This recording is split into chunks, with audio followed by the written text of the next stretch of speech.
You know the 70s movies Steven Spielberg made.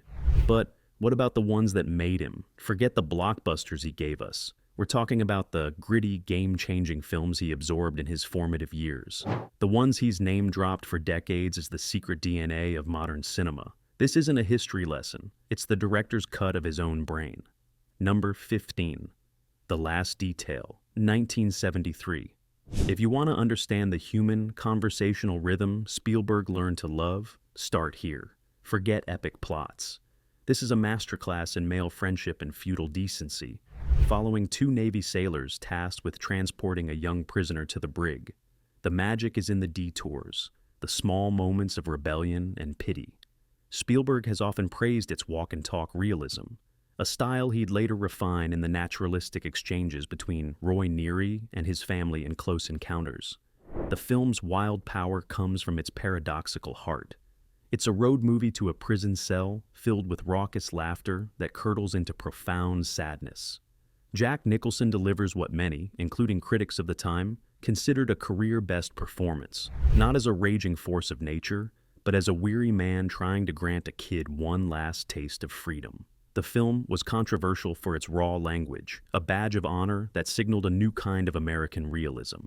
It taught a lesson in character-driven storytelling, where the journey, not the destination, contains all the meaning. For a director who would become famous for spectacle, Spielberg learned from this film that the quiet moments between the fireworks are what make an audience truly care.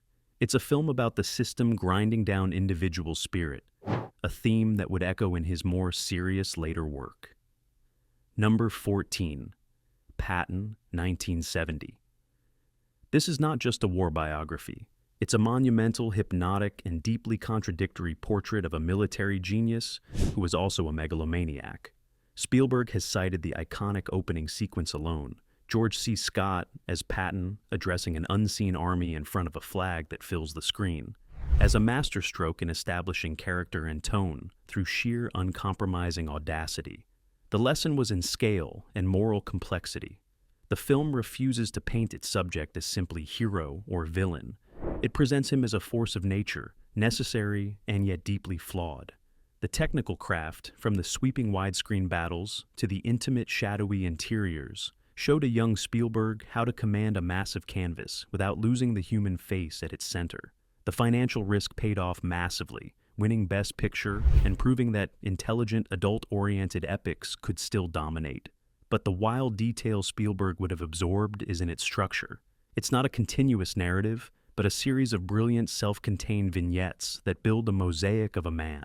This episodic, character-revealing approach can be seen in how Spielberg builds the personality of Indiana Jones or even the shark hunters in Jaws.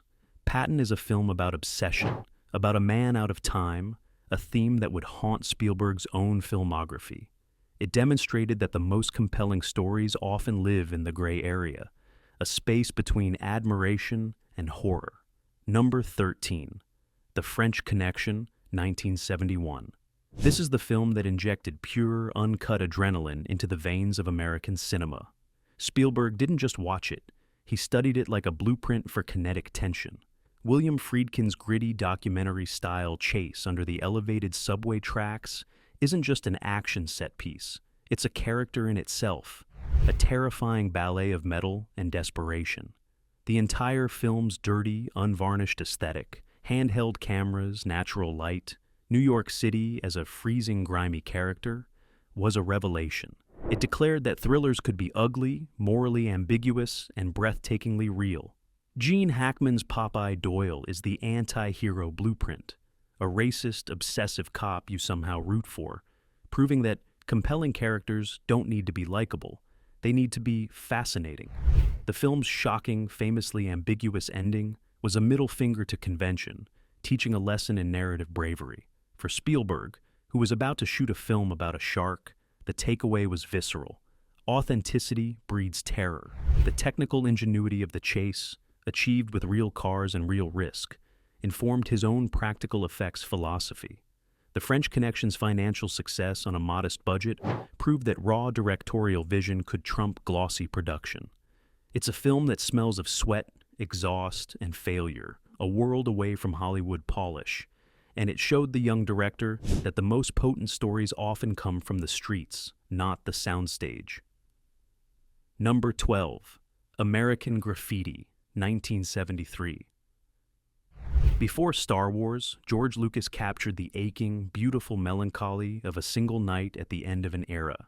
Spielberg, a close friend and peer, saw in this film a different kind of magic than his own, the magic of memory, of soundtrack as narrator, and of ensemble storytelling that feels less like a plot and more like drifting through a warm, neon-drenched dream. This film is a masterclass in economical world-building. On a tight budget, Lucas created an entire universe of cruising culture, teenage angst, and infinite possibility, all framed by Wolfman Jack's radio voice weaving it together. Spielberg learned from this the emotional power of nostalgia, not as sentimentality, but as a palpable driving force. The film's structure, following multiple characters on intersecting paths through one night, directly influenced the multi-perspective approach of Jaws, showing a community from different angles. The wild success of this low-budget film, becoming one of the most profitable movies ever made at the time, was a beacon for the new Hollywood directors. It proved that personal stories, told with specific, authentic detail, could resonate on a massive scale. The film's ending, with title cards revealing the fates of the characters, is a heartbreaking punch that Spielberg would echo in the closing moments of films like The Color Purple. American Graffiti taught him that sometimes the most epic story is the last night of summer, and that cars, music, and longing could be the ingredients for a timeless classic. Number 11. Deliverance, 1972. This is the film that took the adventure story and plunged it into a primal, psychological nightmare. For Spielberg, a director fascinated with ordinary men in extraordinary circumstances, Deliverance was the ultimate case study in sustained dread and moral decay. John Borman's vision isn't about a monster in the woods. It's about the monster the woods awaken in civilized men. The infamous dueling banjos scene isn't just eerie foreshadowing. It's a brilliant display of unspoken cultural collision, a language of tension Spielberg would become a master of. The canoe trip down the river becomes a perfect metaphor for a journey into the dark heart of masculinity, survival, and guilt. The film's visceral impact comes from its uncompromising realism. The actors performed their own stunts. The rapids were genuinely dangerous. This commitment to authentic, location-based peril would deeply inform Spielberg's own approach in Jaws, and later, the opening sequence of Saving Private Ryan. The financial gamble paid off, making it a major hit and cultural talking point. But the lesson for Spielberg was deeper than technique. It was about the cost of survival, the secrets men bury, and the way a single traumatic event fractures a psyche forever. Deliverance proved that true horror doesn't need the supernatural. It just needs to strip away the thin veneer of society, a theme that would resonate through his darker works. Number 10. The Exorcist, 1973. It's not just a horror movie. It's a theological earthquake dressed as a domestic drama. Spielberg, the master of wonder, would have been mesmerized by William Friedkin's absolute conviction in making the unimaginable feel terrifyingly real. The genius of The Exorcist is its mundane, painstaking setup. We spend nearly an hour in a Georgetown home, getting to know a mother and daughter before the floor drops out. This lesson in patient, character-based dread is one Spielberg absorbed completely for Jaws, letting us know Amity Island and its people before the shark ever strikes. The technical artistry, the groundbreaking makeup, the subliminal editing, the bone-chilling sound design set a new bar for cinematic craft, showing that visceral audience reaction could be engineered with precision. The film's cultural impact was volcanic, sparking protests, fainting spells, and endless debate, proving a film could be a societal event. For Spielberg, the key takeaway was in its seriousness. Friedkin treated the supernatural with the gravity of a documentary, making no winks to the audience. This absolute commitment to the reality of the fantastic, whether it's a possessed child or a visiting alien, is a cornerstone of Spielberg's own style. The Exorcist taught him that to make an audience believe in the extraordinary, you must first make them believe utterly in the ordinary world it destroys. Number 9. Chinatown, 1974. This is the film that murdered optimism. Roman Polanski's sun-drenched noir is a masterclass in structure, dialogue, and the slow, poison-tipped reveal of a corruption so deep it becomes the very fabric of a city. For Spielberg, a storyteller drawn to intricate plotting, Chinatown is the platinum watch of screenwriting. Robert Towne's script, often hailed as perfect, teaches that every line, every character, every seemingly random detail must serve the grand, tragic design.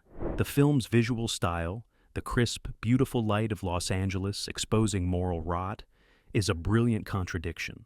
Jack Nicholson's Jake Gittes is the prototype for the smart guy who realizes, too late, he's in way over his head.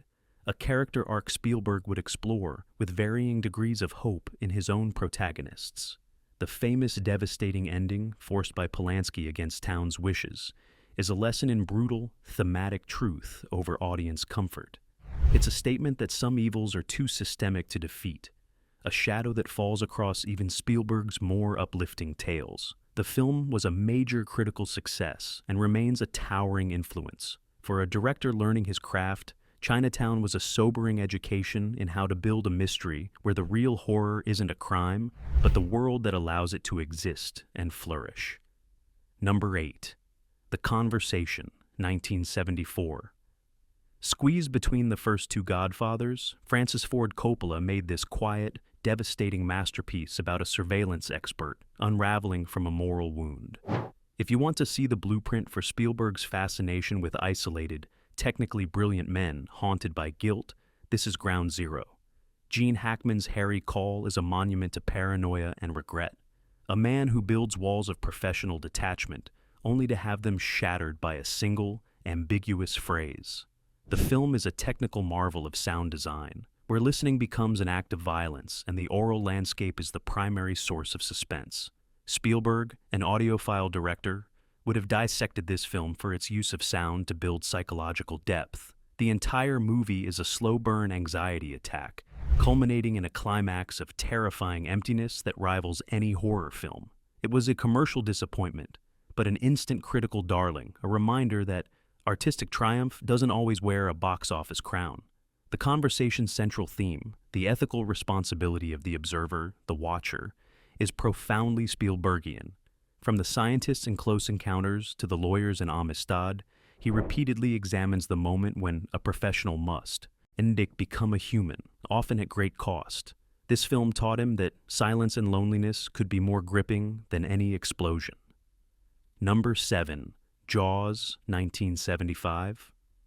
Of course, but we're not here to talk about Spielberg, the director of Jaws. We're here to imagine Spielberg, the student of Jaws.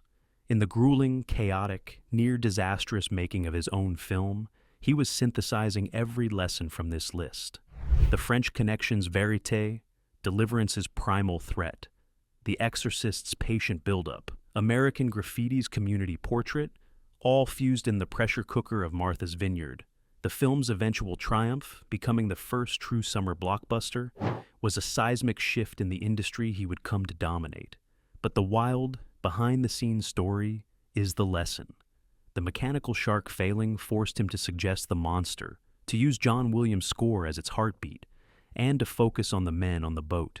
This accidental genius birthed a new language of suspense. The film's financial terror, going massively over budget, taught him brutal producing lessons that would define his career. Watching his own finished product, Spielberg would have seen the proof. That character is everything. The third act works because we care about Brody, Quint, and Hooper in that boat.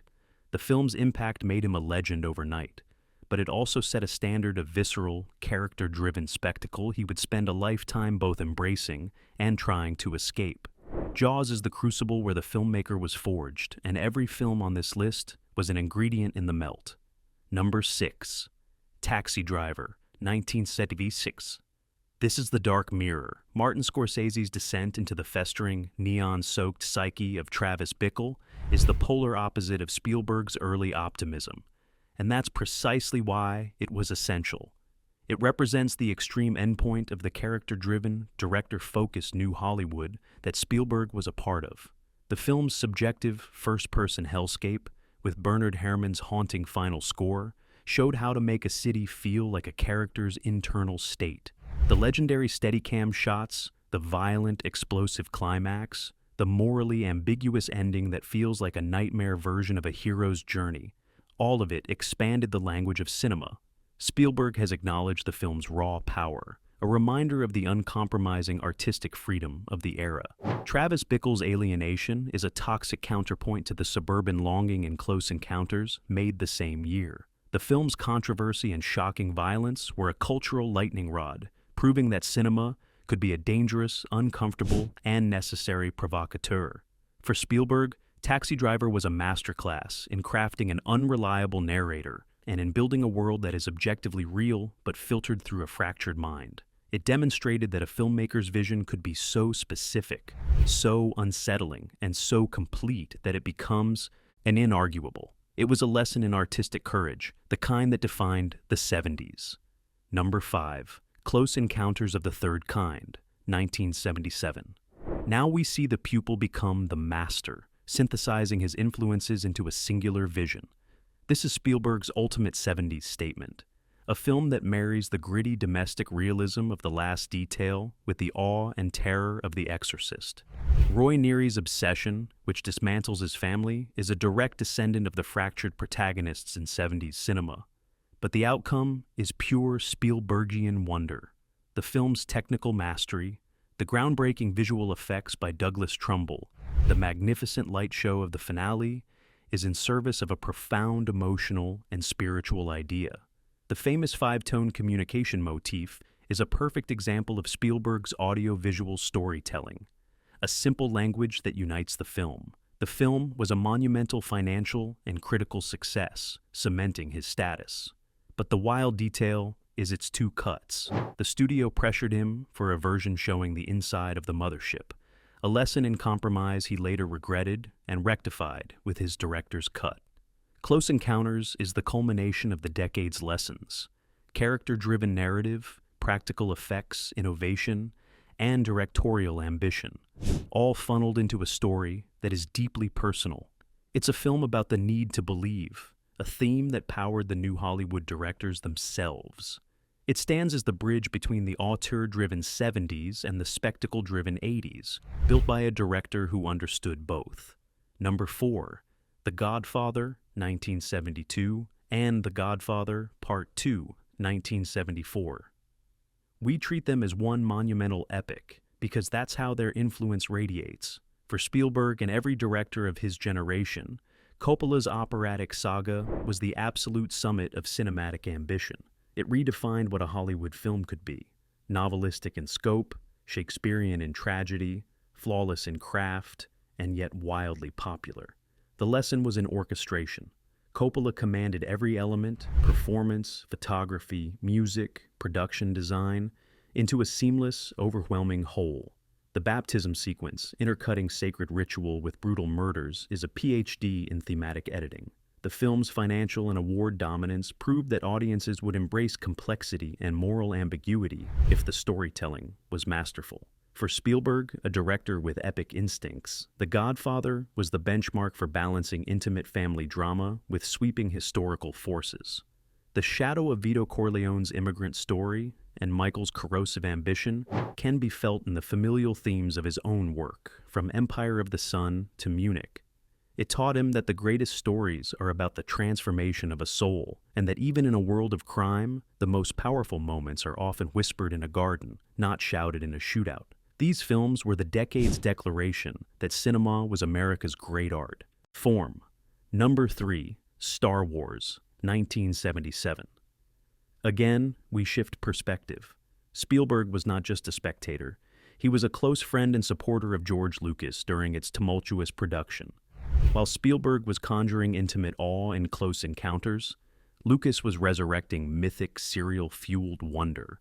The impact of Star Wars on Spielberg was both personal and professional. Its unprecedented galaxy-conquering success created the model for the modern blockbuster, a path Spielberg would both follow and help evolve. But artistically, it was a different kind of lesson. Lucas looked backward to Flash Gordon and Kurosawa, synthesizing them into something that felt brand new. This showed Spielberg the power of cinematic nostalgia as a foundational tool, not just an emotional texture. The film's groundbreaking use of models, optical effects, and sound design by Ben Burtt opened new frontiers of technical possibility. The sheer, joyous, crowd-pleasing energy of it was a counterpoint to the decade's cynicism, proving there was a massive hunger for pure, heroic adventure. It also forged the commercial alliance that would define Hollywood's future. Spielberg's friendship with Lucas led to their legendary bet, with Spielberg taking a percentage of Star Wars in exchange for giving Lucas a percentage of Close Encounters, a deal that made him wealthy beyond measure. Star Wars didn't teach him gritty realism. It taught him the eternal power of the mythic journey, a lesson that would soon give the world Indiana Jones. Number 2, Annie Hall, 1977. In a decade dominated by masculine grit, paranoia, and violence, Woody Allen's neurotic, groundbreaking romantic comedy was a revolution in voice. For Spielberg, a director not known for romantic comedies, its influence was subtler but profound. Annie Hall is a masterclass in narrative deconstruction, breaking the fourth wall, using animation, and manipulating time to dissect the anatomy of a relationship. It showed that structure could be playful, intellectual, and emotionally resonant all at once. The film's conversational, deeply personal style, drawn from Allen's own stand-up in life, demonstrated the power of a singular, idiosyncratic vision. Its critical sweep, winning Best Picture over Star Wars, was a stunning affirmation that small, talky, New York-centric films could still define the cultural conversation. For Spielberg, the takeaway was in its honesty and its formal daring. It expanded the toolkit of how to tell a story on screen, proving that flashbacks, direct address, and fantasy sequences could be woven into a coherent and deeply affecting whole. The film's influence can be seen in the more playful, character-centric moments of his later films, in the way he allows dialogue to sparkle and relationships to breathe. Annie Hall taught that the biggest special effect is a well-observed human truth. Number 1, 2001, A Space Odyssey, 1968. We cheat slightly stepping into the late 60s because this film's shadow looms so large over the creative consciousness of every 70s filmmaker that it is the indispensable key. Stanley Kubrick's cosmic masterpiece wasn't just a movie. It was an experience, a philosophical puzzle, and a visual symphony. For the young Steven Spielberg, it was the ultimate challenge and inspiration. It dared to be patient, silent, and bafflingly profound. It used special effects not as spectacle but as awe to evoke the sublime and the terrifying. The lesson of 2001 was about ambition itself. It declared that cinema could tackle the biggest questions, the origin of man, the nature of intelligence, the mystery of the universe, without providing easy answers. Its technical perfection, from the revolutionary front projection to the majestic model work, set a standard of craftsmanship that Spielberg would spend his career upholding. The film's initial divisive reception, followed by its ascent to legendary status, was a lesson in sticking to a visionary, uncompromising ideal. Every frame of Close Encounters is a dialogue with 2001, one film offering a cold, enigmatic God, the other offering a hopeful, communicative one. Spielberg has often called it the film that made him want to be a director, the Big Bang for his cinematic universe. It is the non-negotiable entry on this list, the film that whispered to a generation that the movies were capable of anything.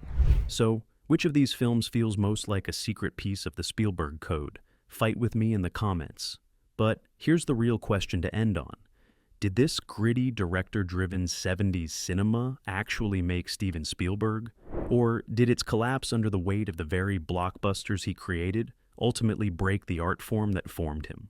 Your answer might just define how you see the last 50 years of movies.